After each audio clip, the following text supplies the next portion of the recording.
السلام عليكم ورحمة الله وبركاته. معاكم مطبخ زمان مع سهام. ازيكم حبايبي؟ وحشتوني من الفيديو اللي فات. النهارده حبايبي هنعمله مكرونة فرن وهنعمله فراخ مشوية على الفحم ان شاء الله، يا على الفحم يا على الجريل حسب الايه ما هنشويها، بس هي التتبيلة واحدة. معانا بصلاية مبشورة، ما تكتريش في البصل يعني، على سم الحاجات دي لما بتتحط على الشواية بتتحرق. ماشي حبايبي، دي بصلاية مبشورة وطماطمية حلوة كده. ماشي، وهناخده زبدية بلدي.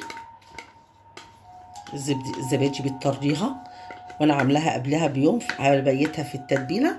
وانت لو عايزه تتبليها في نفس اليوم، لو ما كنتيش فاضيه او مستعجله او حاجه، سيبيها ساعتين في التتبيله او حاجه حبايبي. هناخد ايه تاني؟ هناخد شويه روزماري. الروزماري بيبقى حلو في الشوي، شويه حلوين كده. وهناخد شويه زنجبيل،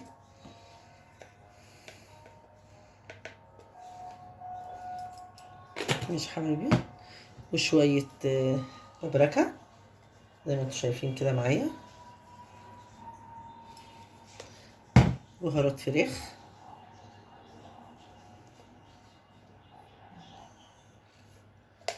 وهنحط دبس رمان اهو. ده اللي انا عاملاه، هبقى اعمله لكم مره تاني لما عشان اللي ما شافوش. هنحط عصره ليمونه حبايبي. كل دي التتبيله دي هبيتها فيها لبكره ان شاء الله اهو.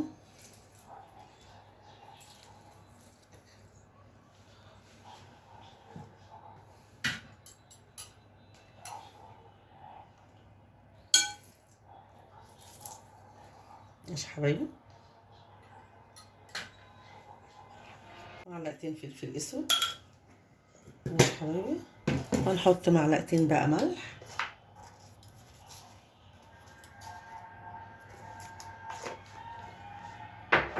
هنتبل التتبيله دي حلوه قوي. وانا عايزه اقول لكم اللي انا خاليه الوراك اللي انا هشويها، خليها خالص. هتبل كل ده كده مع بعضه ادي زي ما انتوا شايفين كده. وهبدأ الوراك زي ما انتوا شايفين اهي، انا خليها خالص اهي، شايله منها العظمه اهي يا حبايبي. تبلها بقى زي ما انتوا شايفين كده، يبقى كل التتبيله دي فيها تبقى في التتبيله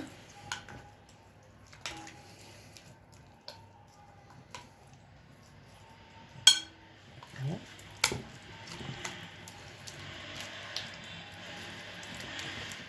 هعمل مكرونه فرن، هعمل نص المكرونه ونصها هشتغل فيها ونصها هصورها لكم.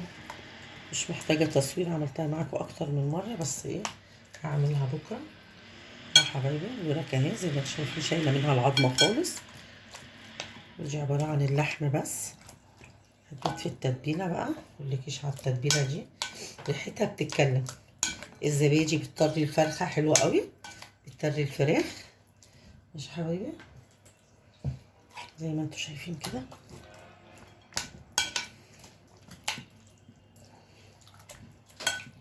كده حبايبي المنظر النهائي للفراخ بعد ما تبلتها. هسيبها ليله في التلاجة لحد بكره ان شاء الله، ولما هبدا اشويها هرجع لكم تاني حبايبي.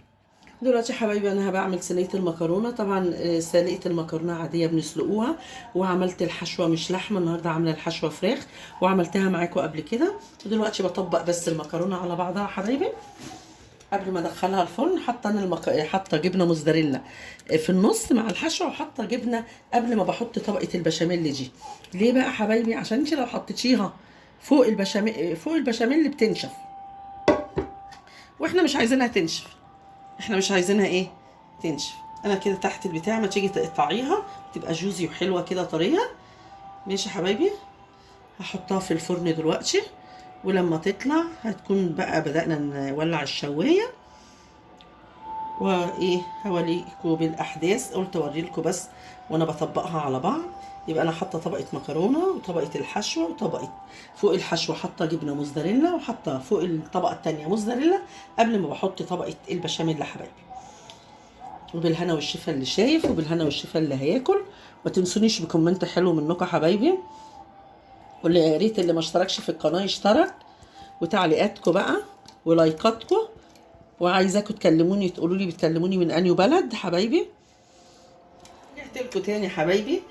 انا ولعت الفحم في البلكونه طبعا، وهفرد الفراخ اهي في الشوايه زي ما الفراخ زي ما الشبكه تاخد.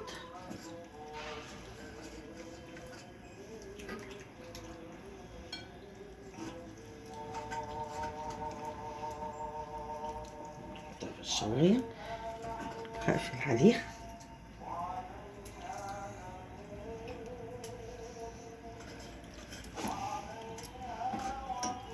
زي ما انتم شايفين كده حبايبي اهو فراخ وانا بشويها، شويها لكم على الفحم. قبل كده كنت عاملاها لكم على الجريل، النهارده عاملاها على الفحم اهو. يا ريت تيجوا تتغدوا معانا.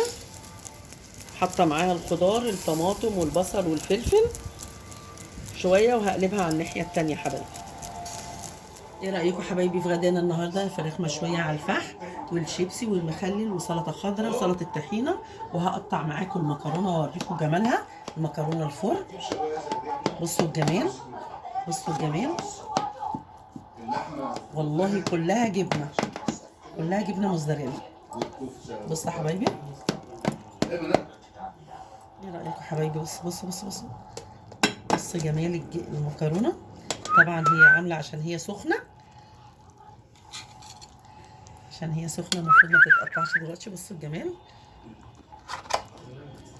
بصوا يا حبايبي. هقطع لكم حته كمان زي عامله كده عشان هي لسه سخنه نار من النار. بصوا يا حبايبي، اوه اوه، ايه رايكم؟ حلوه يا حبايبي.